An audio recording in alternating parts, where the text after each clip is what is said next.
मैं विजय श्री प्राप्त कर लौटूं। मेरा आशीर्वाद तुम्हारे साथ है पुत्र। तुम युद्ध क्षेत्र में वो कीर्ति प्राप्त करो जो तुम्हें अमर बना दे।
क्या हुआ अंगराज?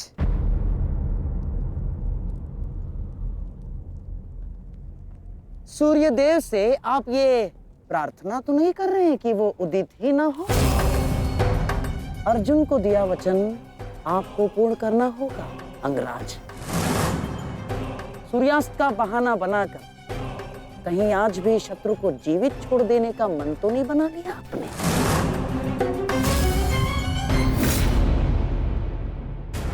कभी कभी मौन रहने से प्राण बच जाते हैं। अब एक और शब्द अपने मुख से निकाला तो युद्ध आरंभ होने से पूर्व ही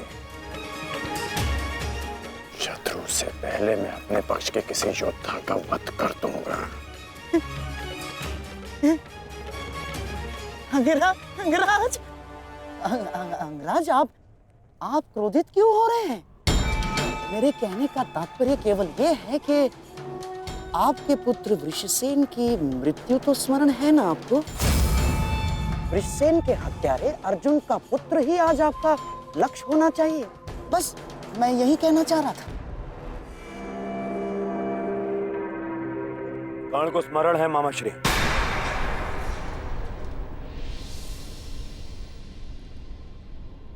और मुझे भी।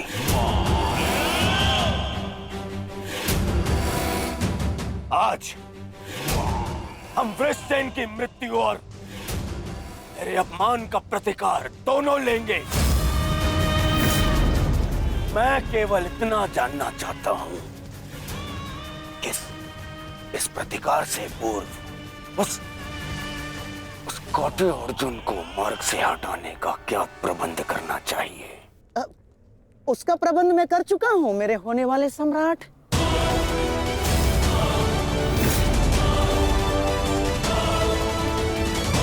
महाराज, त्रिगत नरेश सुशर्मा अवसर का लाभ उठाने के लिए एक विशाल सेना के साथ विराट पर आक्रमण करने जा रहे हैं। विराट नगर को सहायता की आवश्यकता है। शीघ्र कुछ कीजिए। मुझे शीघ्र ही विराट प्रस्थान करना होगा। किंतु महाराज, इतने कम समय में आपका विराट पहुंचना असंभव है। केवल वासुदेव में ही वो क्षमता है जो वायु गति से रथ चलाकर अर्जुन के साथ वहां पहुंचे। हमें आपकी सेना की आवश्यकता है और अर्जुन अकेला ही उन सब के लिए पर्याप्त है। किंतु अर्जुन की अधिक आवश्यकता यहाँ रणभूमि में है। परंतु महाराज, आप वहां बहुत से परिवार, स्त्री और बालक संकट में। एक समय था जब विराट राज ने हमें अज्ञातवास में शरण दी थी। आज वो समय आ गया है कि हम उसका ऋण चुका सकें।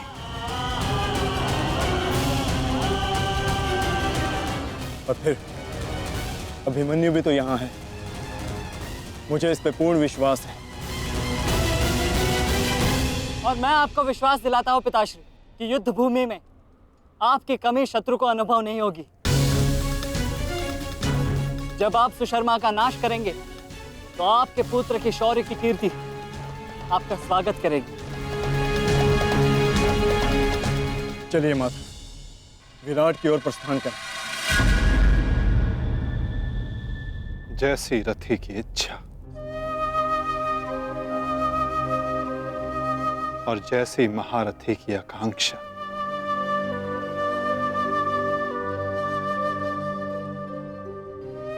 आओ पार्थ।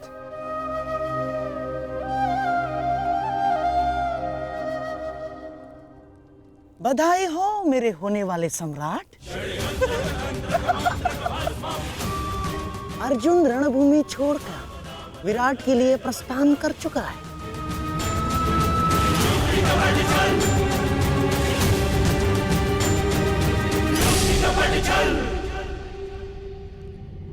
आचार्य द्रोण, समय आ चुका है। हमारी सेना को अपनी योजना अनुसार सज्ज कीजिए। जिस प्रकार चक्की का पत्थर एक ही चक्कर में अन्न के दानों को पीस देता है, उसी प्रकार हमारी यह सेना शत्रु सेना को एक ही चक्कर में पीस देगी युवराज। और अपनी सेना के नाश को रोकने के लिए आएगा वो महावीर अभिमन्यु। और वहां हम उसके प्राण फाड़ लेंगे, जिसने मुझे अपने बाणों के चक्र में फंसाया था। आज वो फंसकर मरेगा हमारे चक्रव्यूह में। युद्ध का 13वां दिन।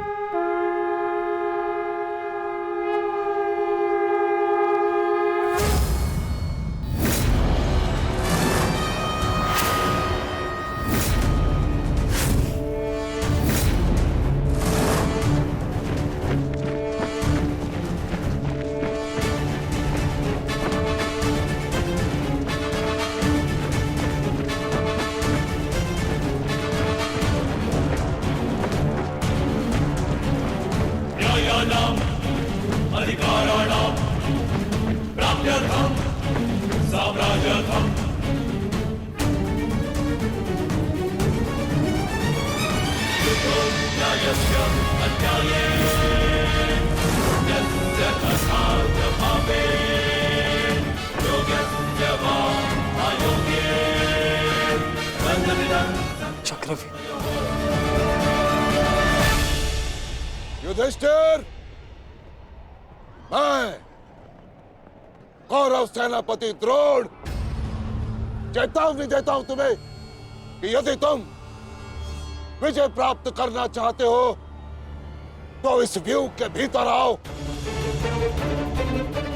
और यदि तुम इस व्यूह को तोड़ने में सक्षम रहे तो हम अपनी पराजय स्वीकार कर लेंगे, और यदि नहीं तो तुम अपनी हार स्वीकार कर लेना। सुना तुमने?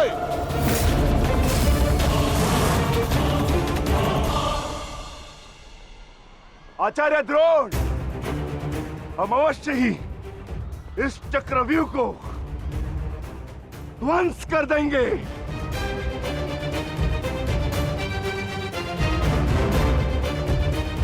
यह संभव है। चक्रव्यूह युद्ध का सबसे कठिन और सबसे विनाशकारी व्यूह है। इसका हल केवल अर्जुन के पास है। यह आचार्य द्रोण की योजना थी, इसीलिए अर्जुन को युद्ध भूमि से दूर किया गया।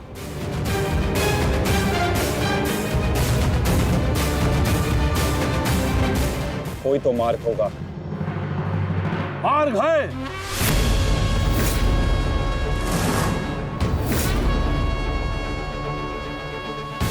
मैंने भी उसी आचार्य भारद्वाज से चक्रव्यूह भेदन सीखा है। जिस आचार्य भारद्वाज से उस द्रोण ने चक्रव्यूह की रचना सीखी।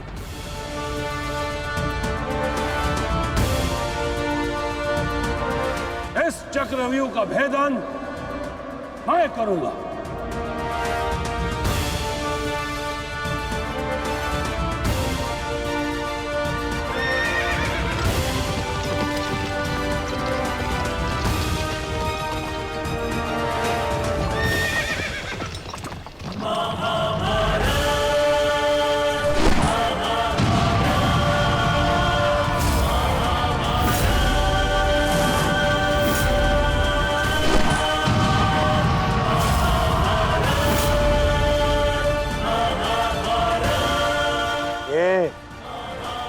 क्या है आचार्य?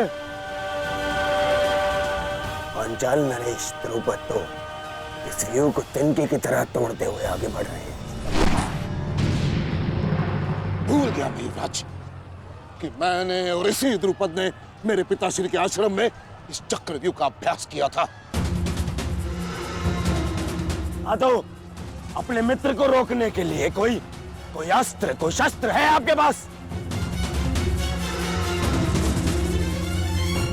अब तो केवल एक ही अस्त्र है और एक ही शस्त्र दुर्योधन।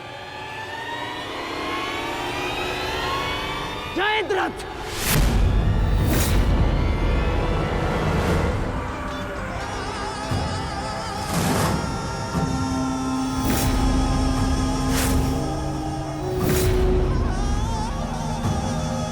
जयद्रथ, कदाचित द्रौपदी के पतियों द्वारा किया गया अपमान भूल गए हो तुम। इसीलिए द्रौपदी के पिता के समक्ष उपस्थित हुए हो। आज द्रौपदी के पति हो या उसके पुत्र, कोई मुझे नहीं रोक सकता।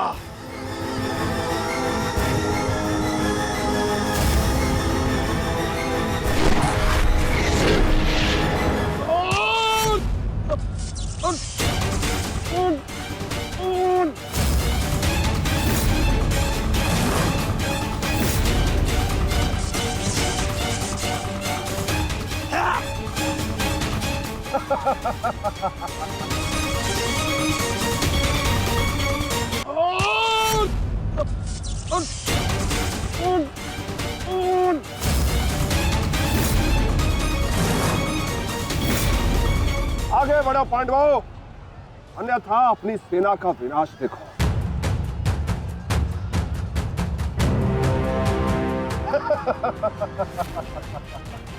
शेष पिताश्री, मुझे आज्ञा दीजिए। मुझे चक्रव्यूह के भीतर प्रवेश करने का मार्ग ज्ञात। मैंने पिताश्री से सुना था कि ये मैं कर सकता हूं।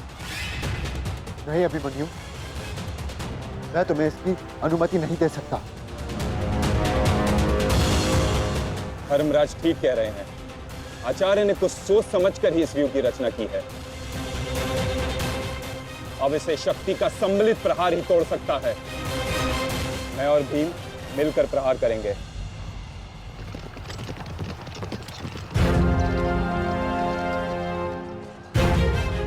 देखिए ने मामाश्री, धृष्टद्युम्न और भीम स्वयं आक्रमण कर रहे हैं।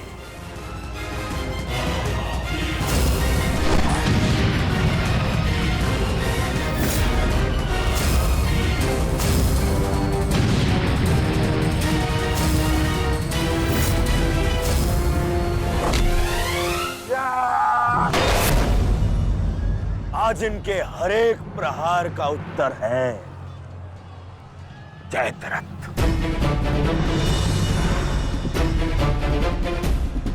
चक्रव्यूह में प्रवेश करने से पूर्व मुझसे नहीं मिलोगे मित्र? स्मरण है ना 5 चोटियां? आज उसी के प्रतिकार का दिन है। प्रभु, मैं चाहता हूं कि युद्ध भूमि में किसी एक दिन सभी पांडवों पर विजय पा सकूं। सब पांडवों पर विजयी होने का आशीष नहीं दे सकता जयद्रथ, क्योंकि अर्जुन को मैंने पशुपतास्त्र दिया। मेरा ही वरदान मेरी ही शक्ति को छीन नहीं कर सकता। इसलिए केवल अर्जुन को छोड़कर जिस दिन तुम चाहोगे शेष संसार के समस्त योद्धाओं के समक्ष तुम अपराजय रहो। आगे बढ़ो भीम, आज मेरी गदा का स्वाद भी चख कर देखो।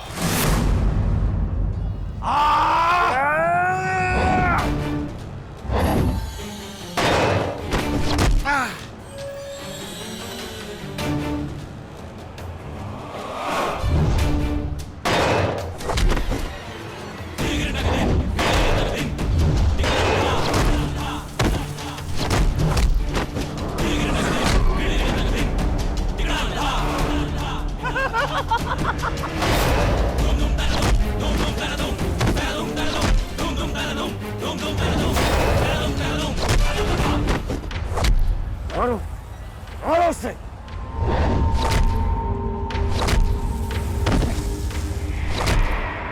ताजश्री, आप ऐसा कैसे होने दे सकते हैं?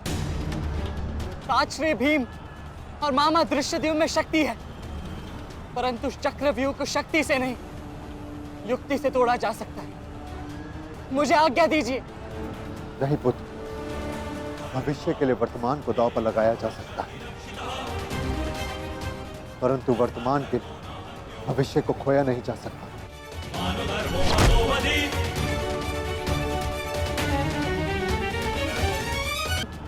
और मामा दृश्यदेव में शक्ति है, परंतु चक्रव्यूह को शक्ति से नहीं युक्ति से तोड़ा जा सकता है। मुझे आज्ञा दीजिए। नहीं पुत्र, भविष्य के लिए वर्तमान को दांव पर लगाया जा सकता है, परंतु वर्तमान के भविष्य को खोया नहीं जा सकता। एक दांव लगाने के दोष के कारण मैं आज इस महायुद्ध में खड़ा हूं। मैं दूसरा दांव नहीं लगा सकता अभिमन्यु। परंतु आज यदि चक्रव्यूह को तोड़ा ना गया तो हम ना केवल हार जाएंगे, बल्कि मेरे पिताश्री का सर भी झुक जाएगा। आपने वो दांव लगाकर सर झुकाया था, और मैं ये दांव खेलूंगा अपने पिताश्री का सर ऊंचा रखने के लिए। मैंने उन्हें वचन दिया था कि युद्ध भूमि में शत्रु को उनकी कमी अनुभव नहीं होगी, और मुझे शत्रुओं को वीर अर्जुन के रक्त का तेज दिखाना। इसीलिए आज्ञा दीजिए ताजश्री, और फिर मैं अकेला कहाँ हूं? चक्रव्यूह में मेरे प्रवेश करते ही आप भी मेरे पीछे पीछे अंदर आ जाइए। मैं मार्ग बनाऊंगा और आप चक्रव्यूह को ध्वंस कीजिएगा। सोचिए मत, समय नहीं है ताजश्री। आशीर्वाद दीजिए।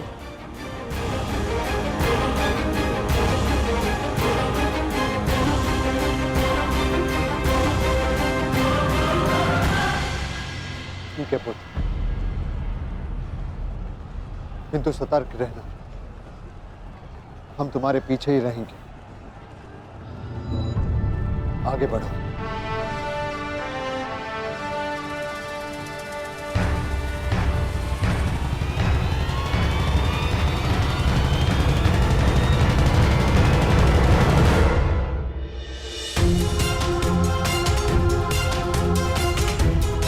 जाओ सही, जाकर सो जाओ, क्योंकि जीवन की हर रात्रि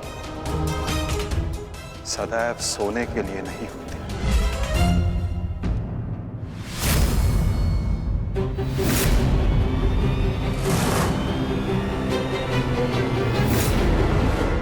मेरी सुरक्षा के लिए माता यज्ञसेनी का आशीर्वाद है मेरे साथ, और जब तक ये मेरे साथ है मुझे कुछ नहीं हो सकता।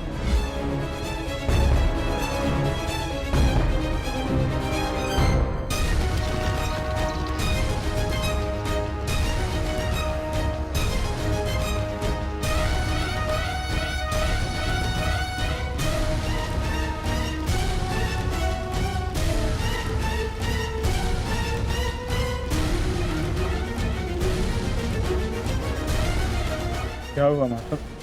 आप रुक क्यों गए? चूंकि समय नहीं रुकता पार्थ, परंतु मानव को 2 पल रुकने का अधिकार है।